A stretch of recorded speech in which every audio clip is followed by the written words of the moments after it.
Shalom Aleichem à toutes et à tous. Dans le Mitzvot Yesharim, écrit par le Ramchal, Rabbi Moshe Chalusato, le Rav explique que la finalité de la création du monde réside dans la volonté de Dieu de prodiguer des bienfaits à ses créatures en les faisant jouir de sa magnificence, plaisir le plus total.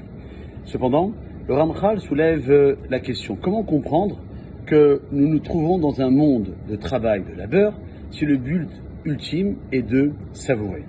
Et il répond que la sagesse divine a décrété que l'homme ne pouvait pas recevoir sans s'investir, car cela aurait été altéré à notre jouissance finale du fait qu'on serait venu sans mérite, ce qu'on appelle le pain de la honte.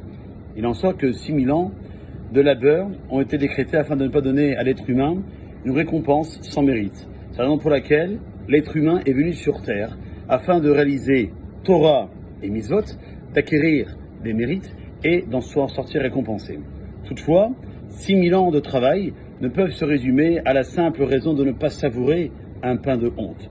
L'homme, avec un grand H, ne reçoit-il pas d'innombrables bienfaits du Créateur, comme l'éclat du soleil, une alimentation variée et goûteuse, une nature abondante? Cela ne donne-t-il pas un sentiment de honte? Eh bien, la réponse est non, ou trop peu, pour justifier des millénaires de labeur. De plus, le maître du monde ne voulait-il pas créer un homme dénué de honte? On voit que le Ramchal écrit dans un autre livre, Derech Hashem. Là-bas, il dit que Akadosh Baruch Hu, c'est le seul unique être complet, et rien n'est entier hormis lui.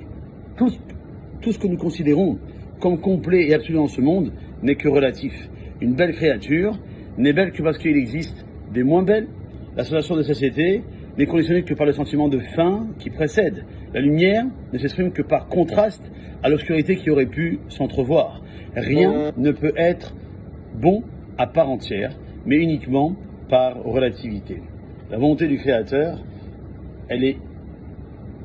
qui est illimitée, et c'est de satisfaire la créature qui, elle, est limitée, en lui promulguant de sa complétude, qui, elle seule, peut générer un plaisir illimité, dénué de partialité, car elle provient de l'infini, de celui qui est parfait, le maître du monde.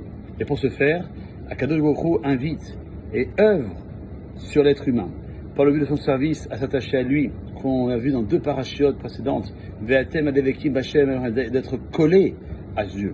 Seule cette attache peut défaire l'humain de sa condition de limité, de relativité, et ainsi le limité parvient à devenir un réceptacle de bonté d'Hachem. Ceci, c'est l'acheminement de la créature limitée, afin de recevoir cette bonté, ce plaisir infini donné par le Créateur.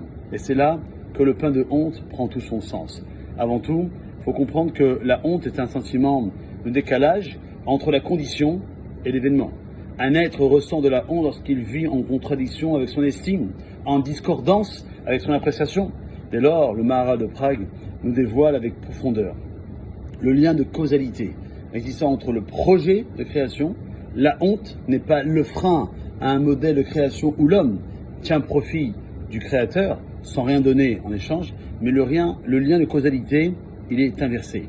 Puisque Akadosh Baruch Hu, par sa grande sagesse, a décrété que l'homme ne pouvait bénéficier de sa volonté finale uniquement en se liant à lui, il lui a donc créé le sentiment de honte qui est la résultante du ressenti de décalage d'un créé qui se voit bénéficier d'une bonté de son Créateur sans lui être lié, sans lui ressembler et donc sans être bénéficiaire et méritante. Et bien, nous sommes aujourd'hui modestement venus nous dire à chacun d'entre nous que, puisqu'on va demander Kedalim, Shoalim, etc., comme on dit dans les prières de Rosh Hashanah Yom Kippour, on est comme des pauvres qui demandent pardon à Kadosh Baruch Hu.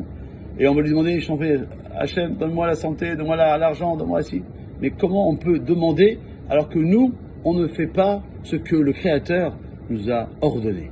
Alors, mettons-nous au travail. Réveillons-nous, ça y est, c'est la fin des vacances, on est à la fin du mois d'août.